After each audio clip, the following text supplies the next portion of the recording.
ஹைங்க, எல்லாத்துக்கும் வணக்கம். என்னடா கஷ்டப்பட்டது மட்டும் சொல்லக்கூடாதுங்க. நமக்கு நல்லது, நம்மளை ஒருத்தங்க கஷ்டப்படுத்தினவங்களை மட்டும் நம்ம சொல்லக்கூடாது. நமக்கு நல்லது ஒரு கஷ்டத்தில் இருக்கும்போது உதவி செஞ்சாங்க பார்த்தீங்களா, அவங்கள வாழ்க்கையில் எவ்வளோ பெரிய இடத்துக்கு போனாலும் அவங்கள மறக்கக்கூடாது. என்னோடய பழக்கம் அப்படி தான். எனக்கு ஒருத்தங்க ஹெல்ப் பண்ணாங்கன்னா அது ஒரு மனசில் பதிஞ்சிட்டே இருக்கும் பார்த்துங்க. நல்லதையும் எடுத்துக்குவேன், கெட்டதையும் எடுத்துக்குவேன். நல்லது பண்ணவங்களையும் எடுத்துக்குவேன், கெட்டது பண்ணவங்களையும் எடுத்துக்குவேன். ஏன்னா நம்ம அவங்கள பார்த்து தான் நம்ம இப்படி வாழணும் அப்படி வாழணுங்கிற ஒரு எண்ணம் வரும். அதனால் நான் எல்லாத்தையுமே எடுத்துக்குவேன் பார்த்துங்க. எல்லாத்தையுமே எடுத்துக்குவேன். ஆனால் அதுக்கு தகுந்த மாதிரி போய்க்குவேன். இப்படியே ஒரே மாதிரியேவும் போக மாட்டேன். அப்போ என் மனசு என்ன என் மனசுக்கு எது சரின்னு படுதோ, இவங்க சொல்கிறதையும் கேட்க மாட்டேன், அவங்க சொல்கிறதையும் கேட்க மாட்டேன். என் மனசுக்கு எது இது உனக்கு சரின்னு படும் அப்படின்னு என் மனசு சொன்னிச்சுன்னா கண்டிப்பாக அதை செய்வேன். அது என்கிட்ட அது மனசாட்சி கேட்டு செய்யணுங்கிறாங்களா அப்படி ஒன்று நான் அதை செய்வேன். அப்போ ஒரு அண்ணன் எனக்கு நல்லது பண்ணி ஒரு இடத்துல கை கொடுத்தாரு பார்த்துங்க. அது எப்போ அப்படின்னு பார்த்தீங்கன்னா, எங்கள் பொண்ணு பெரிய பொண்ணாச்சு பார்த்துங்க. எங்கள் பொண்ணு பெரிய பொண்ணாகும்போது கையில் சுத்தமாக பணம் கிடையாது. ரூபா பணம் கிடையாதுங்க. சாயந்தரம் எழுந்திரிச்சு ஒரு காப்பி குடிக்க கூட என்கிட்ட காசு கிடையாது. அப்போ மத்தியானமாக ஸ்கூல்லேருந்து ஃபோன் பண்ணாங்க எனக்கு. இந்த மாதிரிமா உங்கள் பொண்ணு வயசுக்கு வந்துடுச்சு, கூட்டிகிட்டு போங்க. அப்போலாம் ஓடி போய் எங்கள் அம்மாட்ட சொன்னேன். அப்போ எங்கள் அம்மா என்ன சொன்னாங்கன்னா, சரிம்மா போய் கூட்டிகிட்டு வாம்மா அப்படின்னு சொன்னாங்க. அப்போ சுத்தமாக கையில் என்கிட்ட பணம் இல்லைம்மா, காசு இல்லைம்மா அப்படின்னு. அப்புறம் எங்கள் அம்மா 100 ரூபாயோ 50 ரூபாயோ கொடுத்து போய் எலுமிச்சம்பழம் வாங்கிட்டு வேப்பந்தலை ஒரு கேக்கு மாதிரி ஒன்று கொடுத்து போய் பிள்ளையை கூப்பிட்டுவான்னு எங்கள் அம்மா சொல்லிட்டாங்க பார்த்து. சரி நான் போய் கூட்டிகிட்டு வந்துட்டு எங்கள் அம்மா சொன்னாங்க, 7ஆம் நாள் வீட்டுக்கு அழைச்சிருவோம்மா, திரட்டியெல்லாம் இப்போ நீ பண்ண வேணாம், கையில் பணம் இல்லாதனால அதெல்லாம் கல்யாணத்தப்போ பார்த்துக்கலான்னு எங்கள் அம்மா சொன்னாங்க பார்த்துங்க. நான் சின்ன பிள்ளையாக இருக்கும்போது எனக்கு எங்கள் அம்மா திரட்டி சுற்றலை, ஒரு வளகாப்புல ஒரு நல்லது கெட்டது இந்த மாதிரி நான் எதுவுமே அனுபவிச்சுக்கல பார்த்துக்கங்க. அப்போ தான் எங்கள் வீட்டில் வறுமை, ஆனால் அது செய்யக்கூடியது சூழ்நிலை அவங்களுக்கு கிடைக்கல போலுக்க. அதனால் எனக்கு எதுவுமே செய்யலை.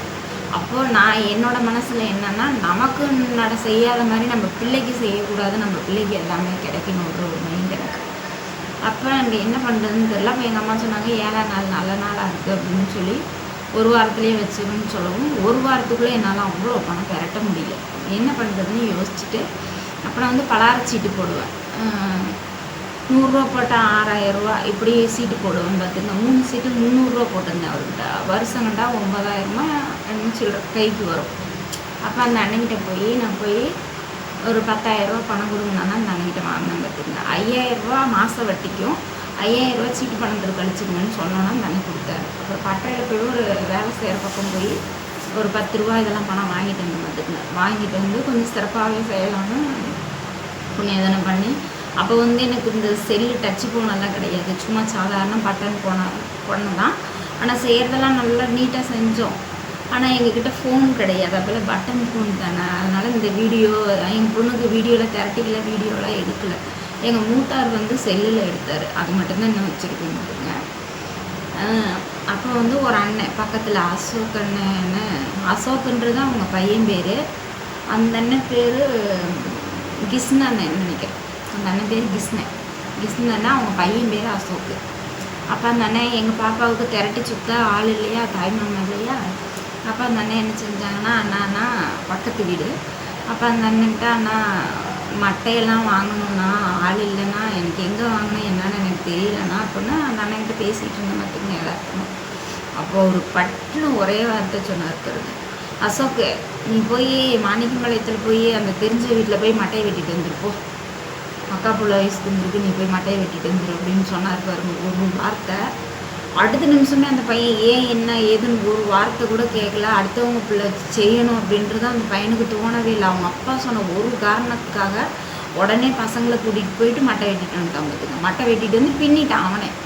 அந்த பையனை பின்னிட்டான். பின்னி முடித்தோன்னா 2வது புண்ணியதனைக்கு கல் மண் வாங்கணும். அது உறவுக்காரவங்க தான் வாங்கணும், முறக்காரவங்க தான் வாங்கணும், எல்லோரும் வாங்கக்கூடாதுன்னு சொன்னாங்க.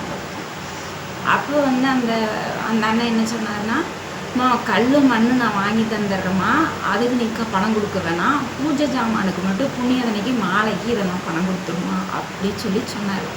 சரி அண்ணா நான் தந்துடுறேன் அப்படின்னு சொன்னது.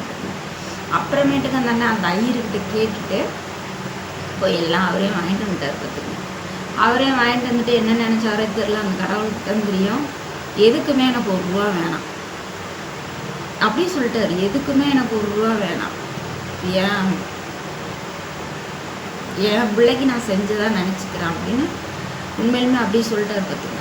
₹1 அந்த இடத்துல அவர் என்கிட்ட பணமே வாங்கலை. ஆனால் என்ன ஒன்றுனா, இத்தனைக்கு அவருக்கு நமக்கு ஒரு ரத்த சம்பந்தம் கிடையாது, பக்கத்து வீடு. அதனால எனக்கு அந்த பையனை ரொம்ப பிடிச்சது பார்த்துங்க. அவங்க அப்பா சொன்ன ஒரு வார்த்தைக்கு எது என்ன ஏதுன்னு ஒன்று கூட கேட்கல பார்த்துங்க. அப்படியே பசங்களை கூட்டிகிட்டு போய் வண்டி எடுத்துகிட்டு போய் மட்டையை பின்னி சாய்ச்சிட்டு நிறுத்திட்டான். எனக்கு அது ரொம்ப பிடிச்சிது.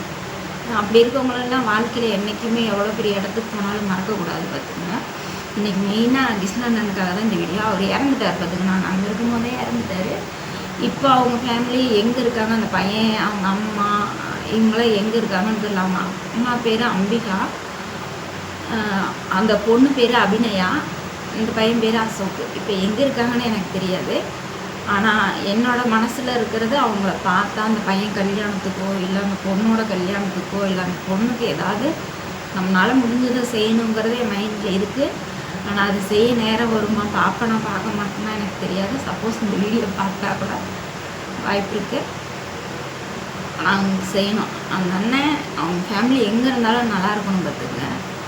அது ஒரு என்ன இருக்குது. ஏன்னா பெற்றவங்க செய்கிறது புண்ணியம் வந்து பிள்ளைங்களை செய்கிறோன்னு சொல்லுவாங்க இல்லையா, அந்த மாதிரி கூட அந்த அண்ணன் செஞ்சது அவங்க பிள்ளைங்களை காப்பாற்றுறோம் பார்த்துங்க.